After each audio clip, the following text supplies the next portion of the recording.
I'm Alex Sujong Laughlin, and on every episode of my new podcast, Try Hard, I'm talking to someone about something they've always wanted to do, but haven't. Yet. First, we dig into why they want to do it and what's been getting in the way. And then, we set a challenge for them. You can listen to Try Hard from Defector Media and Radiotopia wherever you find podcasts. Frequency Podcast Network. Stories that matter, podcasts that resonate. He's in the building!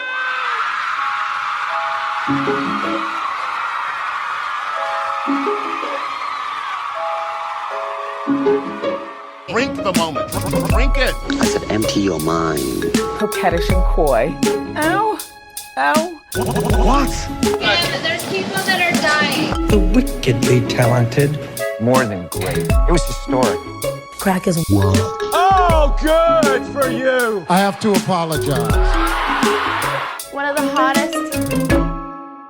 Hello, and welcome back to The Reheat, a podcast that re-examines the spiciest celebrity news and scandals of yesteryear and asks, how would we react to the same events if they transpired today? I'm Sadaf Hassan. And I'm Sarah Sahagian, and this week we will be discussing a singular 2010s trend, Hathahate. That's right. The decade when everyone hated Anne Hathaway because she, well, tried too hard. To help us with this deep dive is the fabulous Alex Sujong Laughlin, co-owner of Defector Media and the host of the podcast Try Hard. She's also the co-creator of our beloved Normal Gossip. Welcome to the show, Alex. Thank you so much for having me. I am so excited to talk about our Lord and Savior, Anne Hathaway. We couldn't be happier to have you. This is a topic that's been on my and Sarah's minds for literal years. Oh, so amazing. Thank you, Alex. You were with friends and allies. So I have to ask Sadaf and Alex, what are your thoughts on Annie? So I know that, Alex, she is very dear to you. And I've decided we're all friends now. So we're going to call Annie. That's what her friends call her. And in this parasocial sense, we're going to discuss what she means to us, who she is to us, why we care about her. Alex, hit us. You start. Well, I mean, I think you cannot think of Annie, our friend Annie, without thinking of all of the ways that she has been maligned over the last decade. I feel like you can't even say Anne Hathaway without a little bit of a sneer coming in. It's like it's almost an insult on its own, Oof. just divorced of any context. And that is really painful for me. I mean, my primary associations with Anne Hathaway, which I know we'll talk about, are Princess Diaries, Ella Enchanted, weirdly. Oh, yeah, and The Devil Wears Prada. These are my favorite roles of hers.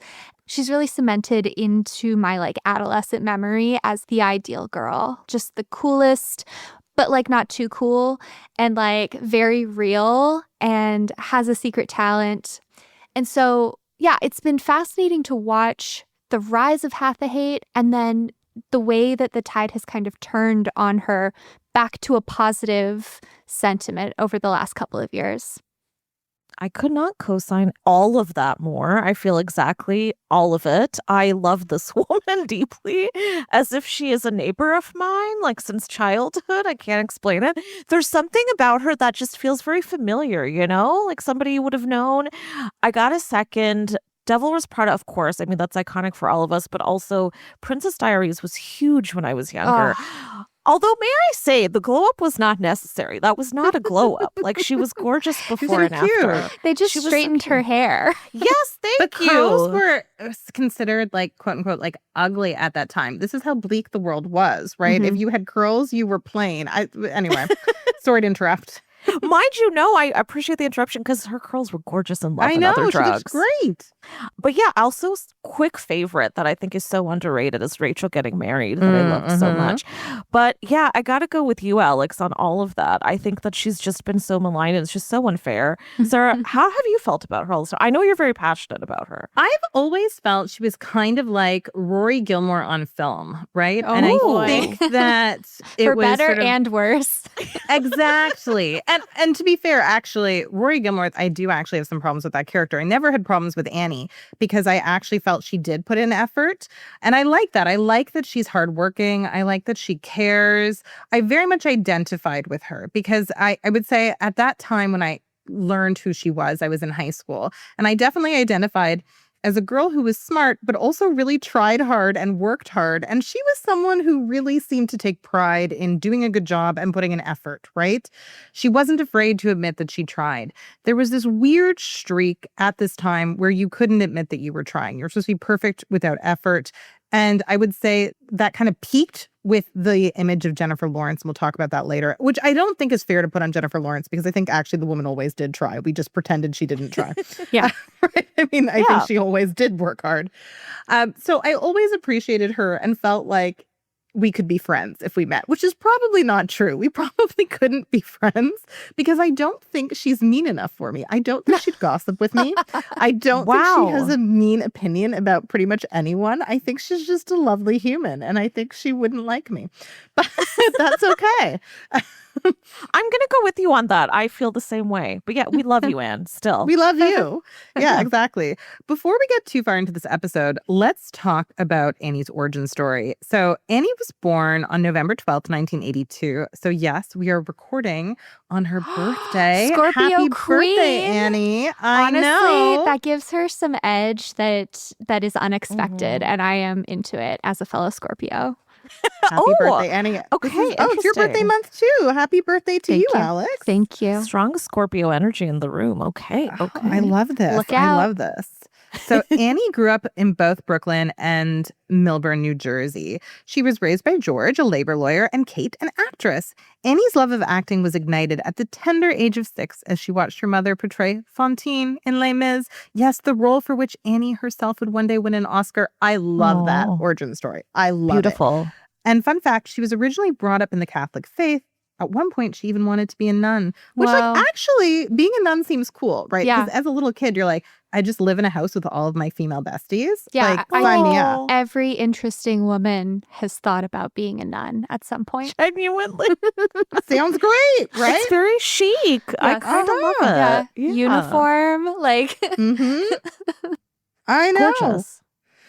So it wasn't an entirely smooth childhood for Annie. In 2017, she told ABC's Peter Travers that she suffered from self-loathing while growing up. She said, quote, I disliked myself so intensely. It was just a mindset. I didn't know how to love myself. I didn't know how to love anybody. Perhaps this self-hatred is what sparked Annie's need to prove herself, possibly in an effort to please others. At Millburn High School, she was a well-rounded student who was on the soccer team. She also explored her love of drama, performing in plays like Once Upon a Mattress. In overachieving theater kid fashion, Annie, of course, became the first teenager ever to be accepted into New York's prestigious Barrow Theater Company.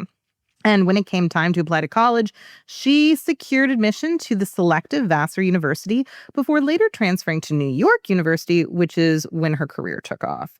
So guys, does Annie's early life as a prodigious theater kid mean she was destined to be hated on for trying so hard later in life? Yes. Yes. Also, did not realize she was such an intense theater kid, like from the moment go. This is wild. Yeah. This is who she is. Born Of into course. it. Yeah. Yeah. I think there are a few combinations more apt for try hard energy than theater kid and self-loathing.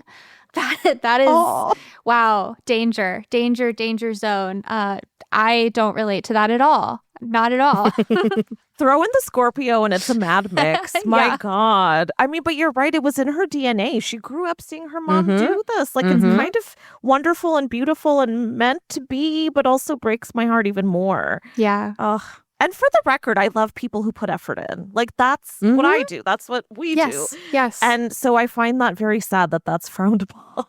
You know, I did theater when I was growing up, and then I kind of stopped, and then I actually did a play earlier this year for the first time in like legit 20 years. Yay. And it was so wonderful. It was such a great experience, but it was fascinating to enter that world as a fully formed adult with like my whole brain and my sense of identity and self that I was like bringing into the room. Because when you do theater, have either of you done theater?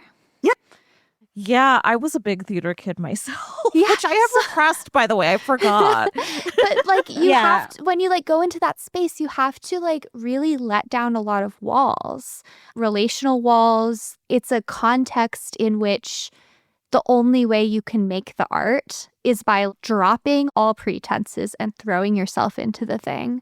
That's the only way you can do it in a way that's like true and authentic to the medium. That is a thing that tends to not travel well with normies. Yeah, that's true. It's true. And I mean, theater kids are really intense because theater requires a lot of work, right? You can't do theater unless you go to the rehearsals. Anytime you do something that requires you to put in that much effort, of course, you're going to become just so obsessed with it because that's the only way to survive, right? And that's why theater kids love theater, right? And Annie is definitely a theater kid. I love it. But also, I mean, I'm so impressed at how good she was from a young age. I mean, she was the first teen to get into the Barrow Theater Company.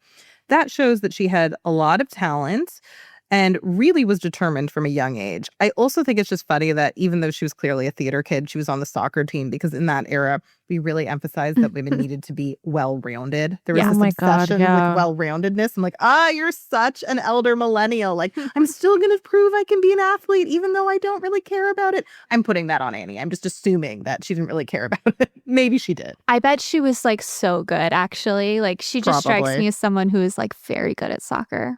100% look great in her soccer uniform, curls flying. I love the whole image. Oh, sounds just divine. She should be in a soccer movie. Have her play like somebody who had an injury on the field and now she's become a coach and she gets a second chance and coaches some younger person who has demons. This is a movie that I would pay a lot of money to see. Oh, absolutely. Thank you. Yes. So as it turns out, Annie never would graduate from university.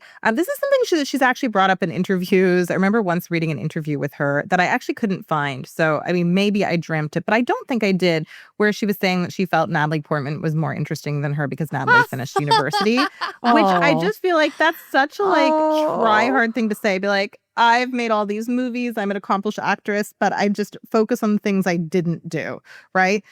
So after The Princess Diaries was released in 2001, Annie definitely became a star. She described landing the title role in Gary Marshall's iconic movie as the day that dreams came true, which is sweet and earnest, as Annie always is. However, my personal favorite is still Ella Enchanted. And Alex, you mentioned that has a place in your heart. I was way too old to see it. I think I was in my last year of high school. And my sister was also in high school. And we still made our mother take us. My mom was like, I thought I was done with these movies. I have to take you to see this. She was so upset. I love that movie. I always think of that scene where she's been cursed essentially to kill Hugh Dancy. And she just says, I will not obey. I will not obey. Such a great meme for resisting the patriarchy. So beautiful. She also, and her performance is so deep and serious. So good. I felt like this is like a baby Streep in the moment. Even for a movie like Ella Enchanted, she took it so wonderfully and seriously. And she gets to sing. Yeah. And her singing is great. She's first of many singing roles. Huge. Yeah. Very good. So even after she peaked, in my opinion, with Ella Enchanted, no, I'm joking. I love you. Your work has always been great. But she was in Ella Enchanted, a retelling of the Cinderella story. So she played a lot of princesses early on, right? She also did The Princess Diaries 2, which was released in 2001. That saw Annie's character, Princess Mia, become engaged to Chris Pine. So good job. Good looking couple. Well, it was a character played by Chris Pine, but it was basically Chris Pine that she became engaged to, let's face it. So Annie had an early era of playing pretty princesses who also worked hard to accomplish their goals. So in short, perfectionistic women, right? They were women who had a lot of opportunities and always put the effort in, right? It was like that saying your guidance counselor would always tell you when you're in high school, luck is when preparation meets opportunity, right? And Annie was like, I'm prepared, always prepared, right? Exactly. Princess Mia is gorgeous and well-spoken, but she also needs to work diligently to get there, right, with her grandmother, played by Julie Andrews. She has princess lessons before she arrives at the point of being the chic young woman. So do we think that these early roles gave Annie the foundation of what would become her try-hard, perfectionistic image? I definitely think so. I think that if she had mixed in a real wacky role in those first few years when she became famous, I wonder if this image would have stuck so completely to her. There's also a part of me that's like, it is just who she is. It's just who she is. And so like, what role could have changed that? Like, she was perfect for these roles because that's who she was. But isn't that funny that she was playing herself and she was playing royalty? Like, incredible. My God. Isn't it interesting as well, the way people get so quickly typecast? And I feel like women especially tend to get typecast like in a second. And for her to have that, because she was playing a series of women who were princesses or princess-like, is so fascinating to me that people could only see her in that way. But I agree, she was probably gravitating towards roles that felt like herself, which makes so much sense to me. Mm-hmm. It was also in the early 2000s. And so it's not like there was a ton of range for the roles that women could play in these big mainstream movies. Absolutely. Another hero of ours, Katherine Heigl, has reflected on that, right? Where she, not long after this period, was in Knocked Up, right? And so if you wanted to do comedy as a woman, you had to play like the shrew, right? And she came under a lot of fire for saying that. People said that she was ungrateful. But lo and behold, years later, everyone was like, yeah, Judd Apatow's movies were really sexist. Yes. Yes. It's These always women were the hot shrew. Exactly. Hot shrew. Yeah. You have to be hot, but you're also a shrew. Kind of love that. I would love to play that. Let me also just say, though, she really cornered her audience. Like, she stuck with the same viewers, demographically, us, maybe a little younger, too. And it's smart because I think we've stayed, well, most of us have stayed quite dedicated. I know you're going to get into it, Sarah, but I think it was really smart. She knew who was watching her movies and liked her. I think that she had good representation. I think they knew how to build a career that she could have forever. One thing that impressed me about her early years is she didn't overexpose herself either. She did play one type of role that people wanted from her, but she didn't get overexposed, which is the thing that Anna Kendrick, who I actually think is quite similar. I think she's the most similar of all of our celebrities to Anne Hathaway. I think they're quite similar, and they're almost the same age. They're both millennial women. Anna Kendrick's representation was very much, if you want to work forever, you can't get overexposed. You have to do this very carefully. You know, the other person I'm thinking of is Emma Watson. Yes. She feels very similar as well. And I think that's also a similar thing where she's only taken on a handful of roles. Yeah. And all three of them definitely have that studious vibe. Though, might I add, I cannot stand Anna Kendrick, but that's a whole other thing.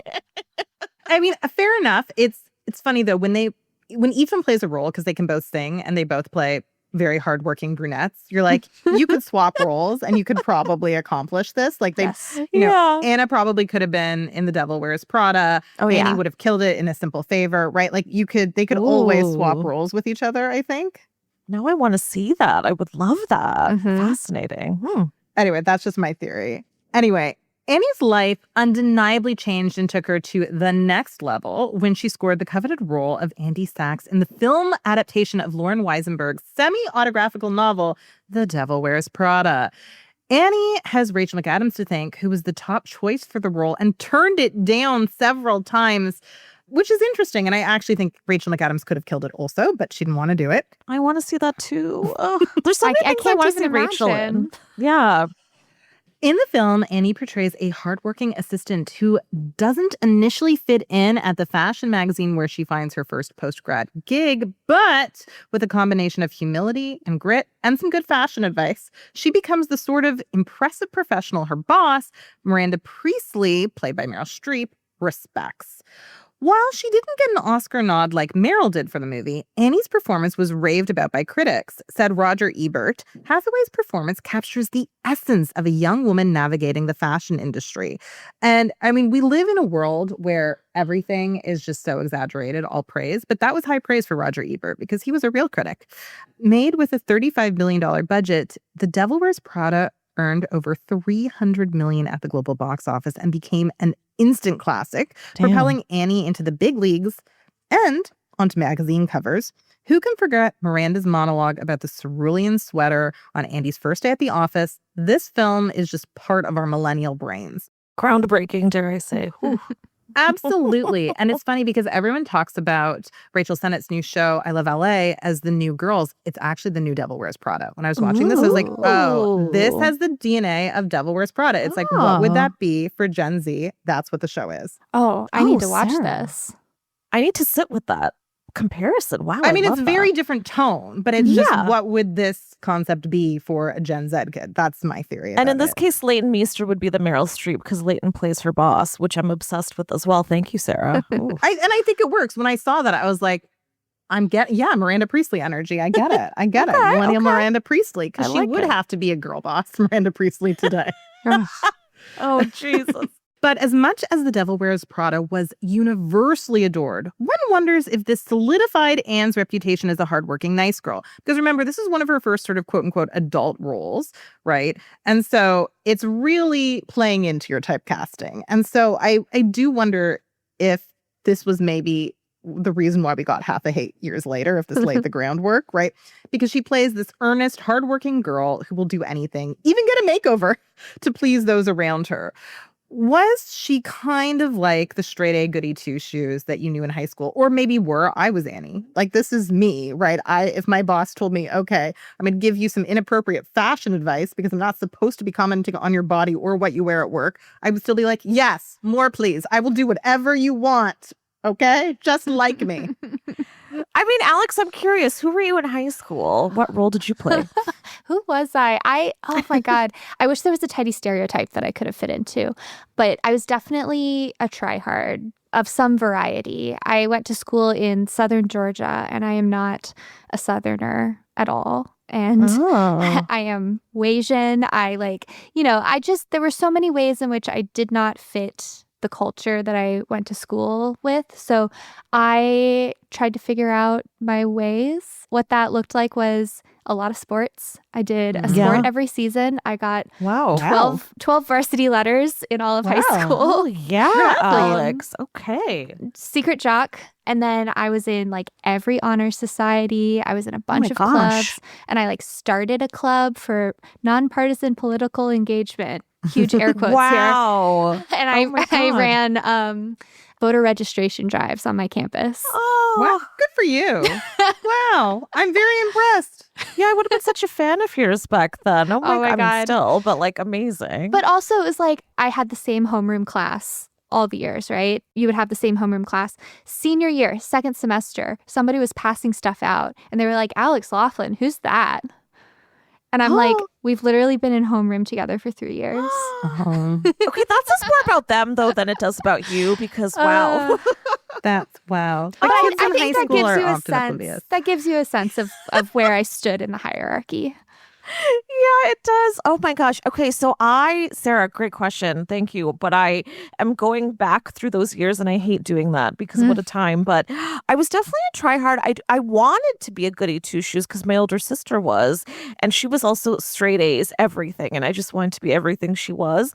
I was more of a fuck up, dare I say. And I didn't get the straight A's all the time. Well, you know what, though? I tried so hard. I joined all the clubs. I made clubs too. I started a little baseball team with my sister. Oh, cute. I started a little, it was really great. I started a little newspaper team. I was trying my best and I feel like that added up, and I was a theater kid for sure. So I did all the things, but yeah, I was around. Sarah, I want to hear about you too, though. Who were you back then? No one has ever tried harder than me. I believe that. I believe it. I won an award at my high school graduation for being the kid who liked school the most. I was basically bullied by my teacher. They had teachers, right? Because I got this award that, and I loved my school and I loved my teachers. And I still, I invited my history teacher to my wedding. I am that kid. I loved school. It was an all-girls school. It was very close-knit. I was an internationally ranked debater and public speaker. So I worked really hard at that. Okay. Yeah. Doing that. So that was my big thing. I kind of left theater to do that. So I was a debate nerd, which is even, I would say, next level, because that really is all consuming, right? Yeah. You're going to South Africa for a trip, things like that. I was such a nerd. I was such a high achiever. I was not a perfectionist because I was pathologically competitive. So that would interfere with winning. So my motto, this is awful, and I've disavowed this, but my motto was, it's not about winning, it's about beating everyone else. Oh my God. Wow. I was crazy. You sound slightly demonic, Sarah. Oh, I was nuts. I was insane. I was a crazy person, but that's like, I had some other good mottos. Like when I was trying to qualify for Team Canada to go to the World Championships for public speaking, I would always say, visualize, I would do sports psychology, be like, one of those spots is for me. One of those spots is for me. Amazing. So I was like, I tried really, really hard. Like my mom at sometimes would like take my homework away from me and be like, you have to stop doing it. Like, so that was me. I tried really hard. Sarah, dare I say, I think Anne might have played you in a movie like a decade ago. This is wild. I love Anne Hathaway because I feel like, she's the only person I know who like tries as hard as I do, although she's definitely more perfectionistic. And I don't say this to like praise myself. Like I try so hard. No one tries harder. I try so hard because I'm crazy. It's not like it's a flaw. It's a flaw, but I relate to that flaw in Annie. If I were naturally more talented, maybe I wouldn't have to try so hard. So anyway, I respect the fact that Annie puts an effort to be talented and that she doesn't just naturally have it. But here's the thing. Does anyone have talent without any effort? Does anyone? I'm literally writing a book about this. Really, Alex? Yes. I love this, Alex. It's called Say more. The Talent Cult. It's coming out in like 2 years. So like, stay tuned. But yeah, it's an examination of the role that talent plays in our culture and the ways that it both reflects and reinforces systems of power. So like, what is talent and does it actually exist? I went into this project thinking talent actually doesn't exist. That was my hot take. And the more that I have read and written and talked to people, the more I'm like, okay, like everyone's coming to the table with slightly different raw materials, Yeah. So I found a more moderate place. But yeah, anytime this question of like working hard versus talent gets raised, I'm like, oh my God, it's book time. Let's go. So I also teach competitive public speaking. And that's one thing I tell my students, like public speaking isn't a talent, it's a skill. And so anyone can learn it and anyone can be good at it. That's my take about it. But yes, now that I'm a mother, because I did my master's in gender studies, it was all about nurture over nature. And I was like, it's all nurture. And now that I have one, I'm like, it's probably 50-50, right? Like there are things that she's bad at because I'm bad at them. Like I have terrible balance no matter how hard I try. But she's also really super talented at some things that I didn't even teach her. Like she's a great storyteller and has a huge imagination. So I think for me, that really made me sort of, I guess, it moderated my views. I'm like, it's probably a little bit of column A and a little bit of column B. Yeah, that's totally. so fascinating how you see that through raising a child, too. You get this whole other perspective. Alex, I can't wait to read that. We got to have you back when you put it out. Yes, that's fascinating. Absolutely. I can't wait to read it. This is such an exciting project. Actively writing it right now. Literally. Oh, God. I bow down. Writing a book scares me, so I'm impressed. It scares me, too. Fortunately, you're a try-hard. So exactly. Try-hard energy. You can accomplish anything. Yeah. Try-hards unite. I love this episode. So I think it's time for a short break. We will have more Annie lore for you when we come back.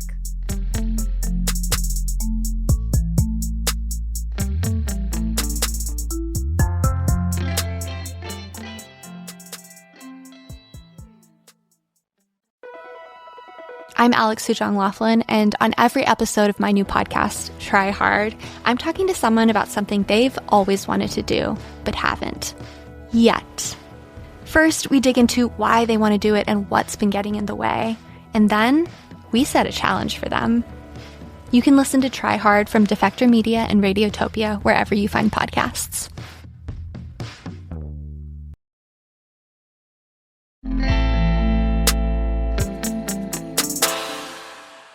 And we're back.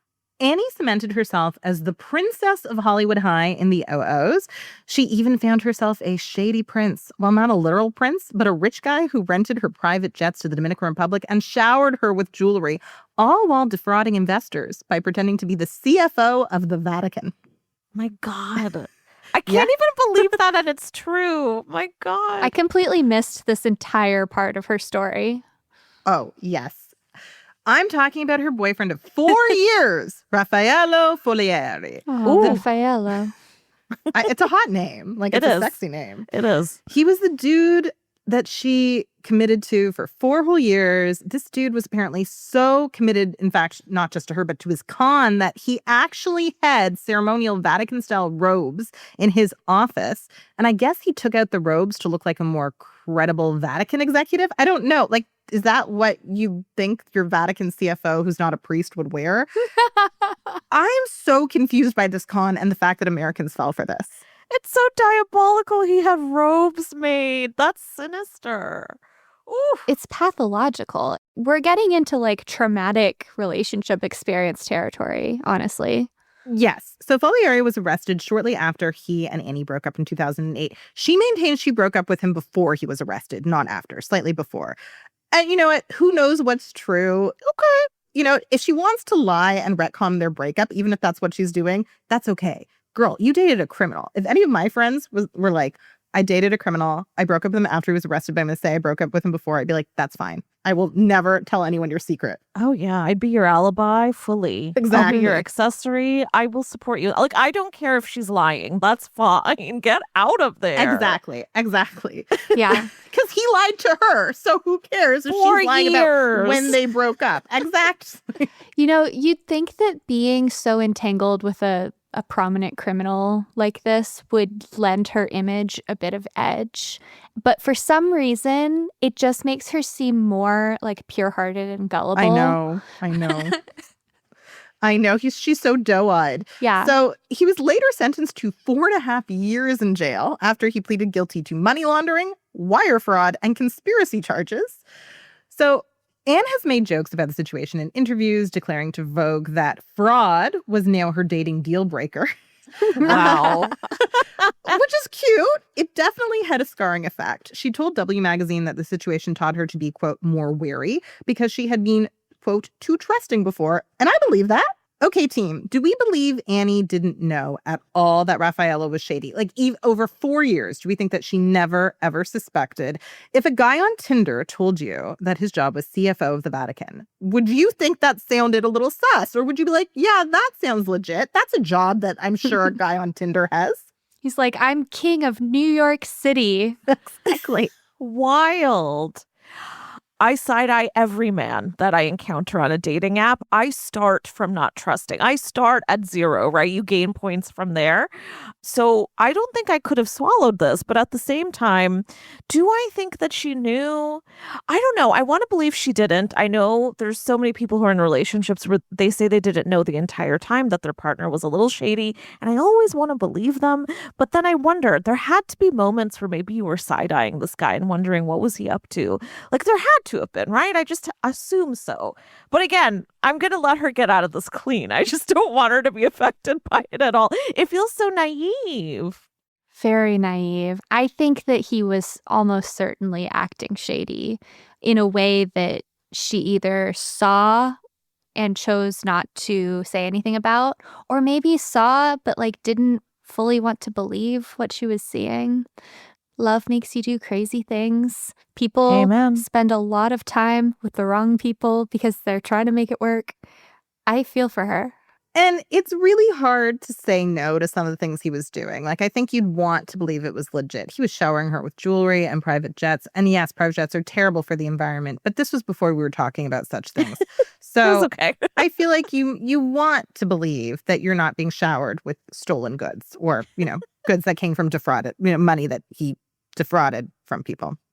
Yeah, she was having a fun time. I want to go back to what we were talking about earlier, too. I feel like it is so shocking that she got away so clean with this whole scandal because it was a pretty big scandal, right? But for the most part, I don't remember anybody kind of throwing any dark light on her about any of this. She was so unscathed. It's kind of wild. Like, I don't know that another woman would get away with that now, but I don't know how that happened, and I have to assume it's because she had such a goody-two-shoes personality, right? It saved her. Because she would trick you. Not because she would trick you, because you see a girl like that who tries so hard and seems sheltered and seems so nice, and you think, Princess Mia wouldn't know this guy was bad news, right? That's what you're thinking. You're confusing her with her characters. If Megan Fox had dated this guy, people would not have given her the benefit of the doubt. Same thing with Lindsay Lohan, right? Yeah. With Lindsay Lohan, people would have said, she's obviously a criminal too, send her to jail, right? Yeah. Right. She's the one in charge, actually. Exactly. People would have vilified her more. With Annie, I think that this is why she survives the scandal. Even though her perfectionistic goody two-shoes image hurts her later, I think it's the only reason we still know who she is today, because she survived the scandal directly because of it. Oh. So being a try-hard goody two-shoes saved her from jail, I think so. essentially. Ah, amazing. Okay, side note, I just looked up this man. Have you guys seen what he looks like? Yeah. Mhm. He has such a like sort of friendly, doe-eyed, rich Yeah. man look, Yeah. so clean cut. I would never. Well, you know what? That's not true. He's the kind of clean cut white man that I'd be like, you're either a nice guy or you are like the most evil person in the world.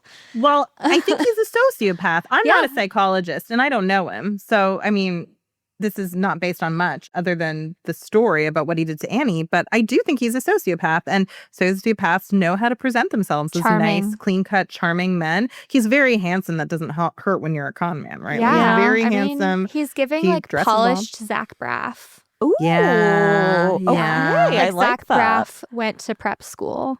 Okay.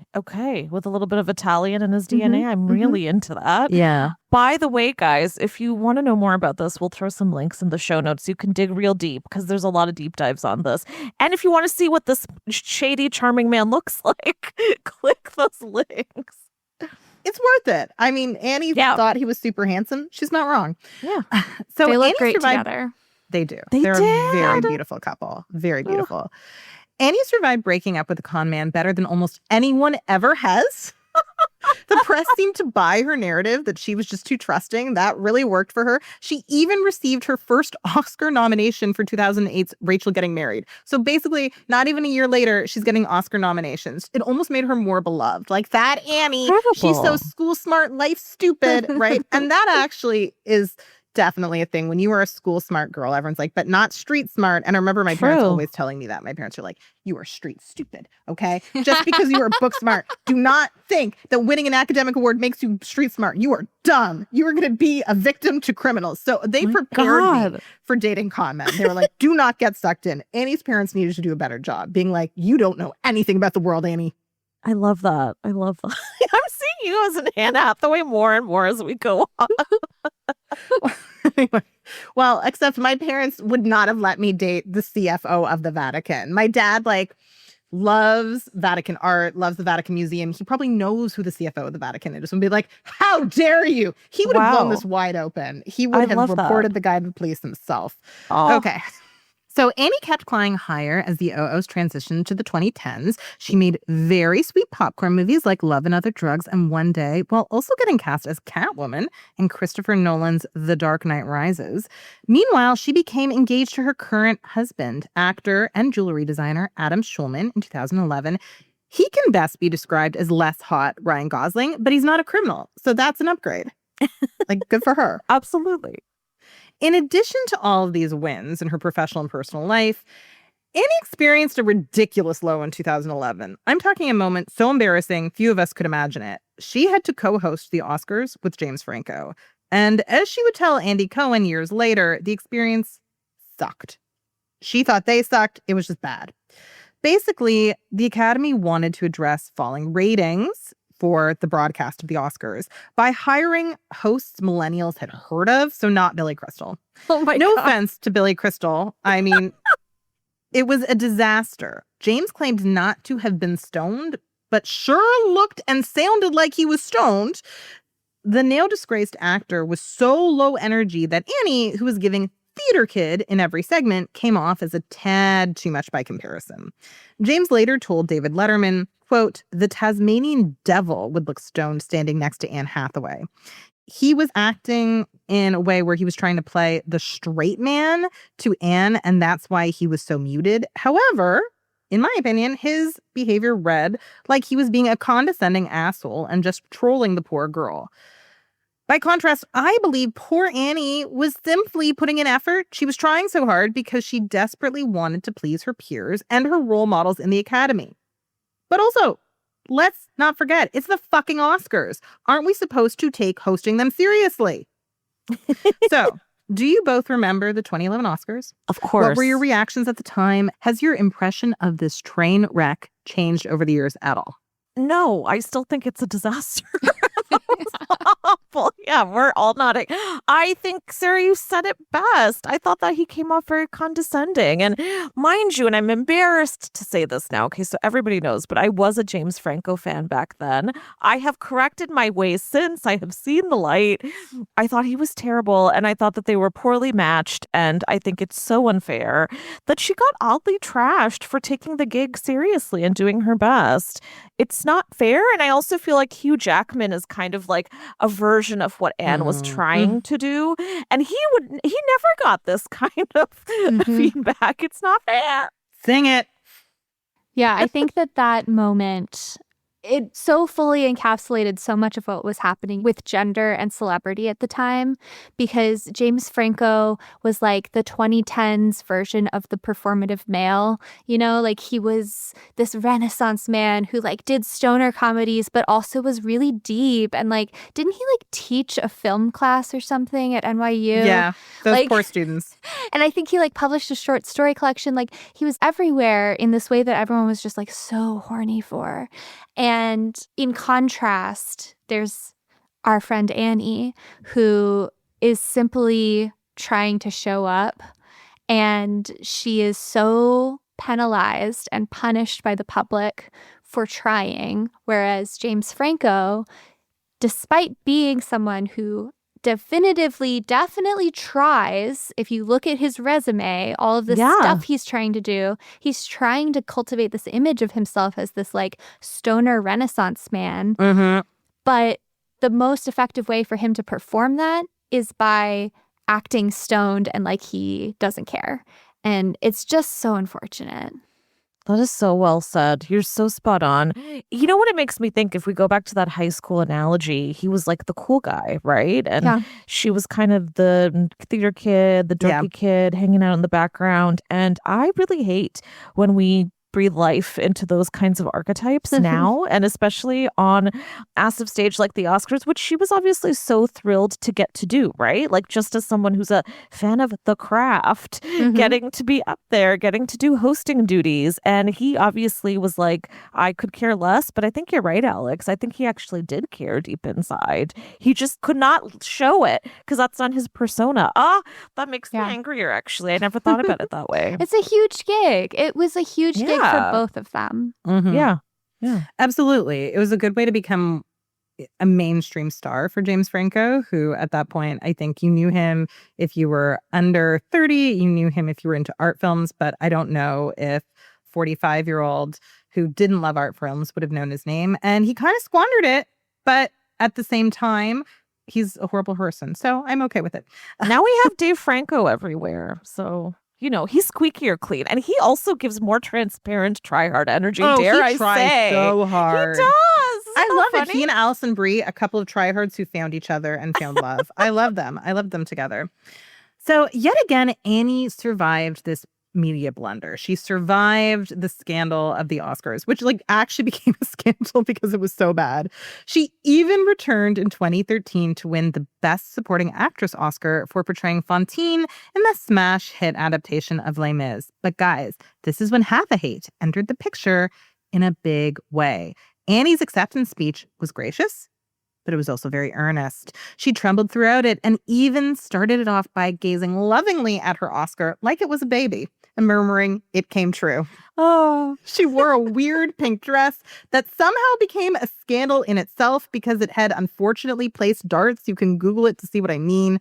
The dress was actually a last-minute choice because Amanda Seyfried had decided to wear something that looked a bit too similar to Annie's original Valentino gown. And I actually think it's very sweet that Annie didn't make Amanda change. She decided to change her gown. I actually think that's cute. Annie literally apologized afterwards for changing her gown and wearing the unfortunate pink dress to the Oscars. It was a whole thing. I would say this was the moment when Hathaway truly took off because bullies always look for someone weak, and Annie will always take the blame and say she's sorry, even if it's just for an unfortunate ball gown. Okay? So this brings us to the phenomenon of Hathaway, which definitely reached its peak in the 2010s. It is, of course, a portmanteau of Hathaway and hate. The term was used all over social media because a lot of armchair critics didn't like Annie's earnestness or her quest for professionalism and perfection. And unfortunately for Anne, she was constantly being compared to the likes of Jennifer Lawrence, who was praised for being too cool to care. It's a comparison I find odd because I feel like Jennifer Lawrence did care very much. That's how she worked so hard to win an Oscar before she was 25. But anyway, the audience didn't think she cared. In the years since, Anne has been referred to as the theater kid cheerleader and has even been taken down on YouTube by Kirsty Fla, the Norwegian entertainment reporter who also hates Blake Lively. You can watch an interview they did to promote Les Mis where Fla sings her questions, which is really weird. And Annie isn't into it, so she responds with one-word answers. What's important to note, though, is Annie, after this was put on YouTube, did apologize. She sent an apology to Flaw, which Flaw seemed to really like. Flaw's kind of a sociopath, I have to say. Yeah. But it just proves my point. Annie will always apologize if you try to put blame on her. She will always take the blame. That's why I think people developed this Hathaway, because you can bully her. She will accept your bullying. It's kind of sad. In a 2013 interview between Howard Stern and James Franco, Howard suggested Annie is annoying because she seems scripted. And James ultimately agreed. He even chimed in on Hathaway, suggesting her demeanor, quote, triggers it. Personally, I would say Hathaway is mostly triggered by misogyny. That's just me. Alex and Sadaf, what do you think really inspired Hathaway? Was it Annie hosting the Oscars? Was it her winning an Oscar? Was it that she's a people pleaser who felt like low-hanging fruit? Was it the fact that society loves to hate on women for any reason it can find? I just want to say I watched her speech this morning because I wanted to refresh myself, and it wasn't even that bad. It truly was not that bad. Like, calm down. But this bigger question of like where Hathaway comes from and why she inspires this cringy response in people, I feel like it gets to a bigger question of like, why do you sometimes feel like you just don't fit in? I feel like I really identify with her in a lot of ways because I am incredibly earnest and like I've tried not to be. I have tried to be like cool and cynical and like sarcastic, and I can make jokes, but like at the end of the day, my earnestness is like who I am. It's my North Star. It's how I move through the world, and that is just not cool. Yeah. Period. It's just not cool. It's maybe it could be admirable to some people or inspiring to some people, but what it isn't is cool. And I think people really, really want to have public figures who are cool. And so it's really uncomfortable to have a public figure who is not cool. You don't know what to do with them because you have this, if you're not on the same wavelength as them, you have this like instinctive reaction against them. You can't even like really put your finger on why you feel this way, but you're just like, ugh, I don't want to be like that. That makes me feel really sad because like it's the reason why, you know, I struggled to make friends in high school. It's that exact same thing that goes all the way up and down. That's so beautifully said. And it breaks my heart because I think you're so spot on. And I felt like that a bit when I was in school. And Sarah, we know you did. It's kind of devastating that it can carry off even when you're an adult and even when you're on this massive platform and famous and you have fans and all these sorts of things. You can still get pulled down like this. Like, I get so disgusted remembering that Howard Stern and James Franco interview and the way they piled on. Like, Sarah, I think all of those questions are, the answer is yes. Like, she was low-hanging fruit for them, right? And there are these two guys who are like broing out over how annoying Anne Hathaway is. Really? You sound like assholes. But I also think there's a factor of this, and tell me what you guys think, but this idea that when you're an actor, an actor, capital A, there's just this magical place that your beautiful craft comes from and your ability. And James is definitely one of those people, right? Where he kind of had that sometimes he would go method and he liked having this kind of mysterious aura about how good he was. But with Anne, it's like, no, she really works at it. And she probably has a million sticky notes all over her script. And there's something about that, as Alex said, is just so uncool. And it's not as dramatic and fascinating and interesting, but it's also real. Like, I think there's something to be said about that. It reminds me of all of those women who will come forward and be like, yeah, who gives a shit about method acting? Like, just act, just do your job. You know, like, I feel like that's the same kind of dynamic. Yeah, people are really uncomfortable witnessing effort, I found. Ugh, yeah. That goes into like my bigger research into the idea of talent, where it's like the idea of somebody being naturally talented at something is so seductive to us because it means that if you are not doing a thing that you want to be doing, it's not because you didn't do it. It's because you weren't given the talent. Oh, I love that. I think you guys are so spot on. Our society abhors effort to the point where that's why it's considered cringe to meet someone on a dating app because you were trying, right? Yeah. We want love to just find you, right? You accidentally took his order at your favorite indie coffee shop and then he said, that's my coffee. And you said, no, that's my coffee. And then you fell in love, right? Where I don't even know how that conversation would culminate in a date, right? I just don't even know what kind of game you'd have to get a date out of that. But that's what we want. We want everything to be easy, and any effort in any area of your life, whether it's your personal life or your professional life, is considered kind of cringe. But that's how you become successful, right? Whether you lie about it and pretend you didn't try, or you tell the truth like Annie does, that is the common denominator for successful people, as you pointed out so eloquently, Alex. James Franco was trying, especially when he was succeeding. He was putting in quite a lot of effort. Yeah. You don't become an actor without trying. Like, No. that is not a thing you do casually. Yeah. No, you don't spend 16-hour days on the set and not try. Yeah. You're not Yeah. like, oh, Amen. yes, I'm not trying at all. I'm just here all night for no reason. Mhm. It's easy. Yeah. Okay, so I think it's time for another short break. And when we come back, we will finish our discussion about Anne Hathaway.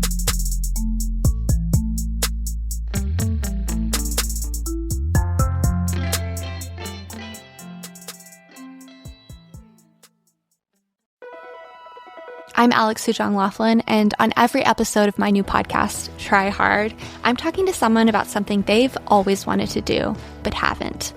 Yet. First, we dig into why they want to do it and what's been getting in the way.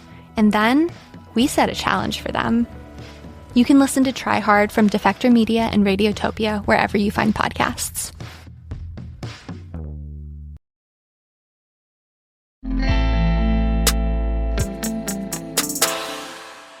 And we are back. It's time to talk Annie's comeback.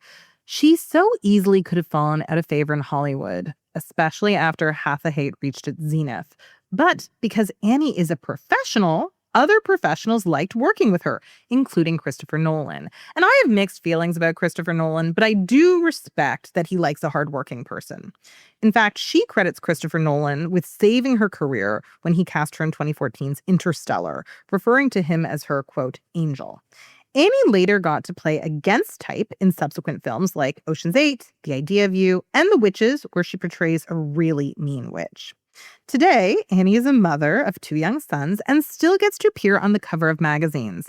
Now in her 40s, she remains one of Hollywood's most sought-after actresses. A sequel to The Devil Wears Prada starring Annie and Meryl will hit theaters in April of 2026. And the filming alone is getting the internet so riled up, right? It's already a hit. Okay, I haven't seen buzz like this since House of Gucci. I do hope it's better than House of Gucci. Oh, it will be. It will be. Okay. Yeah. But people love her style. They love her persona. She will also soon grace our screens as a pop star in A24's hotly anticipated Mother Mary. In an August cover story with Vogue, here's what writer Maya Singer had to say about Anne Hathaway.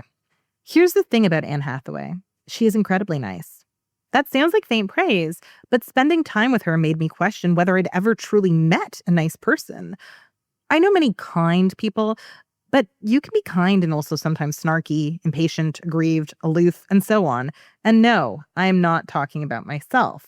But Anne Hathaway is kind and nice. And I kept waiting for her mask to slip, for her to do something not nice. But she never did. Today, the pendulum has swung, and Annie has so many defenders that she even inspired a song by musical act Who is she? It contains such lyrics as, I hate the way people treat Anne Hathaway. And I agree. I think we all agree. So why do we think public opinion has shifted? Did Annie change or did we? Has society come around to the nice girl? I think Gen Z appreciates someone like this now. And I think that's one of the many beautiful things about Gen Z, who I love so much and who deserve more credit. I think they appreciate earnestness and trying harder. And they don't think that it's weird or cringy like our generation did, or at least not to the degree that we did or have. And I think that's really wonderful.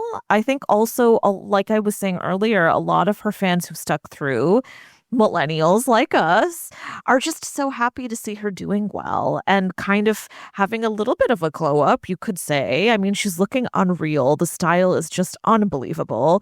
She's doing good movie after good movie. Like, she's just been on such a good, her momentum is incredible right now. And I don't think, Meryl Streep gets a lot of the credit for Devil Wears Prada also having a bit of pop culture momentum and carrying up till now. But I think Anne is a big part of that too, right? I think also in the 2020s, I think we can say that now, we are 5 years in, there has been a larger project of reevaluating the women that we maligned in the past, in the 80s, 90s, 2000s, 2010s. We have reevaluated how we think about women like Monica Lewinsky and Hillary Clinton.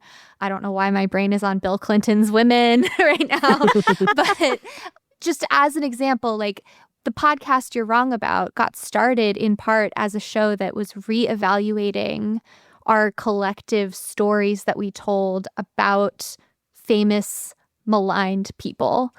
And I think that the exercise of like questioning the story that you've told yourself for many years about a public figure like this has become a lot more common for just like regular consumers of media, just ordinary, regular people to be like, hey, were we unfair about this person?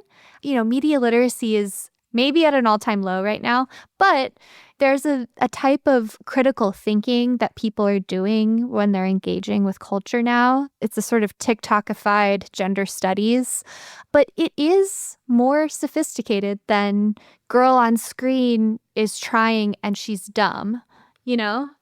So I think that's going on. I love that. And I mean, Sarah, that's how our podcast was born, right? Yeah. The Reheat. And I've had quite a few listeners since we've been doing this who will say to me, oh, I didn't see Britney Spears or Yes. Angelina Jolie or even like Whitney Houston, if we go way back in that way. I didn't even know that this is actually what was going on behind the scenes, or this is how she actually is. I think you're right, Alex. People kind of run with, or used to more so run with a headline, and that was kind of the end of the story, right? And I think what's so fascinating to me too is the way social media has changed, especially in terms of Anne Hathaway's career, right? And it's not that long a period when the Hathaway started and that Oscar moment with James Franco, she was torn apart all over social. But right now, social media loves Anne Hathaway. Like, she is one of the mascots of social media. It's fascinating. Mm-hmm. Sarah, what do you make of it? Well, I mean, I think that being nice is back in vogue because there was a period where being nice wasn't fashionable, right? And these things are all cyclical. But at the end of the day, we will always find a reason to hate on a woman. Now, I think there are some people who are becoming more aware of that. And as you mentioned, Alex, defending her on social media. So I think that that's like the core of her fan base. It's people who are sick of this kind of misogyny. Women are damned if they do, they're damned if they don't. They're damned if they try hard. Somebody like Anne Hathaway.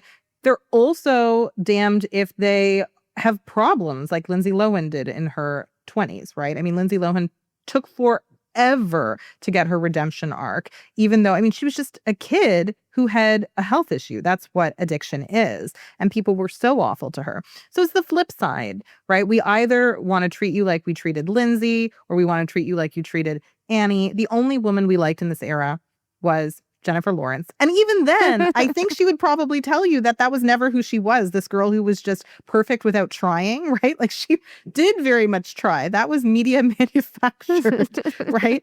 And she probably has a lot of feelings about the fact that she was kind of weaponized against other women. I would actually love to sit down with her and say, how did it make you feel that people kind of used you as a prop for misogyny? Like, see, the perfect woman does exist. All of you guys be like her, right? That must have been so hard. And it was obviously tied up in, I mean, her whiteness, the fact that she was thin and had this sort of body that fit our beauty standards perfectly and was also super young, right? And just somebody like Anne Hathaway admitted that she tried, which is really honest. And I love that for her because it kind of made all the rest of us who try hard feel a little bit better. I always felt really inadequate that I had to work so hard. I thought that that must mean that I was a loser. Mm-hmm. And then I realized probably everyone is trying hard behind the scenes. So we just don't know it. Yes. Oh, Sarah. Yes. I'm hugging you through the screen. Absolutely. Yeah, I have this complex where I have a belief that I am incredibly messy and disorganized and just chaotic because I believe that's what my brain feels like. It is what my brain feels like. I'm not even going to say I believe. But I will tell my husband, oh, I'm so messy. I'm so messy. I'm so disorganized. And he will be like, I'm sorry. Look at your office. Look at your inbox.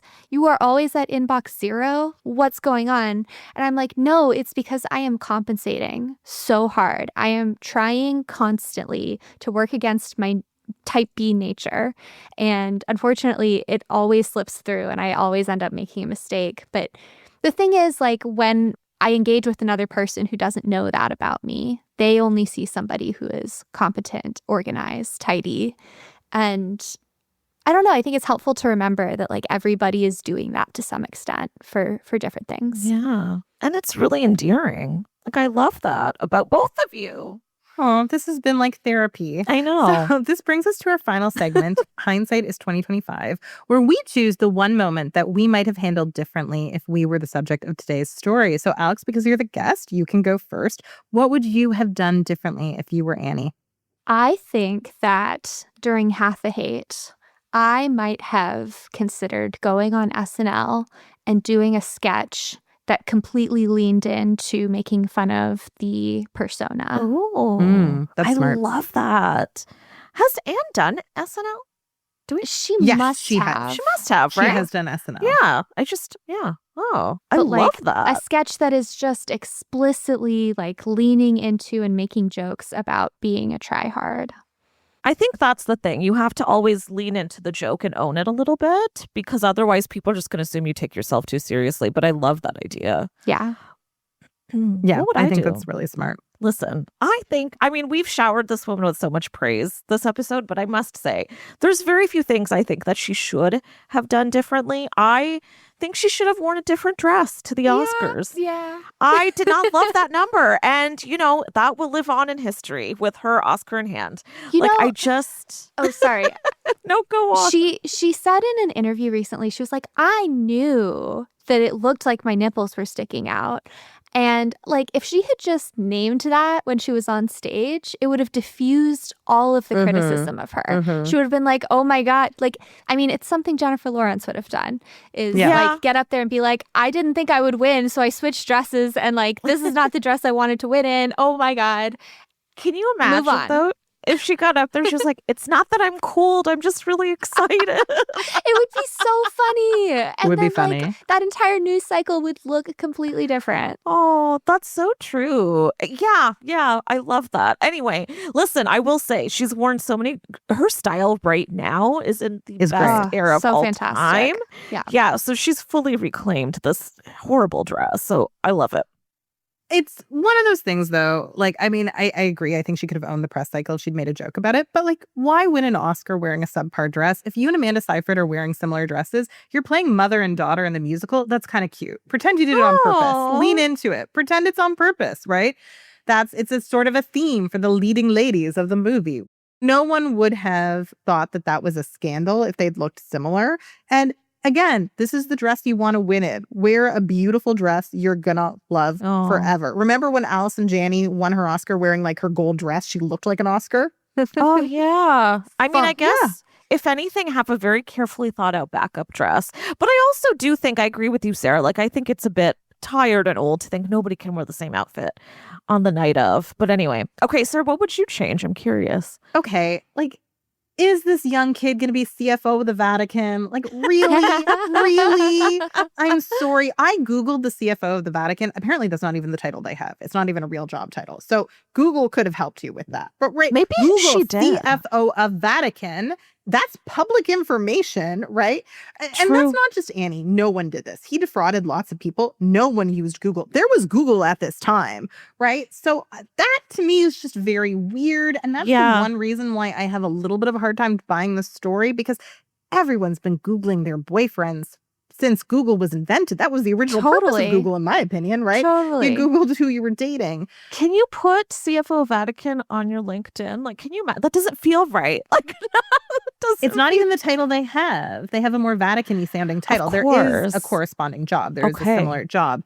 But also, if you're the CFO of the Vatican, why would you be living in New York pretty much all the time? I don't get it. Wouldn't you be living in Vatican City, or at least in Rome? Like, so many questions. So Annie, like, this makes me think she didn't really have a lot of female friends in this era. And I'm like, Annie, you need a female friend, because I would have sat down with my friend and been like, girl, this guy's a con man. Get it together. As much Dump as I am him. not a street smart person, I do know how to use the internet to some degree. And I think I could have told her. So Annie, like, that's the thing I would have done differently. Yeah. Always do a background check on potential paramours. Yes. Especially if they have a job like that. Like, if a guy's like, I'm like a plumber. Okay, fine. But if he's like, I'm taking you to Dominican Republic on a jet with my money from being CFO of the Vatican. Check that out. Make sure it's not stolen funds, right? Yeah. Well, now we're in the era of Tinder swindlers. So hopefully everyone listening, please do your diligence. Exactly. Yeah.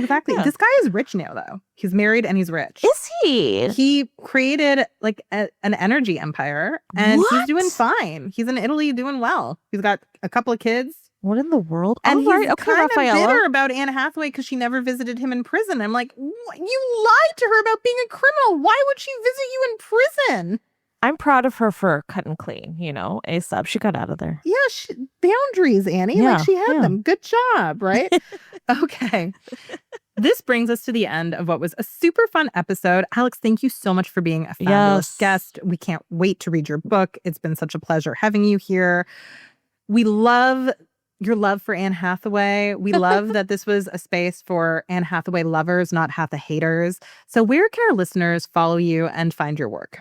Oh, thank you so much for having me. I am on all of the social media apps as Alex Laughs, which is a kind of embarrassing handle that I came up with when I was like 16. And unfortunately, that's the world of being a millennial.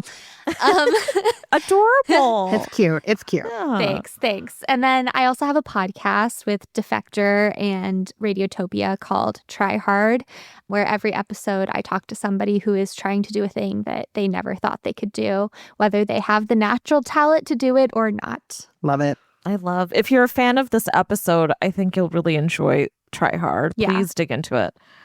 Yeah, we will link to everything in the show notes. Check them out. And if you'd like, you can listen to more of The Reheat for free on the Seeker app. You can also find the show on the Frequency Podcast Network or wherever you get your podcasts.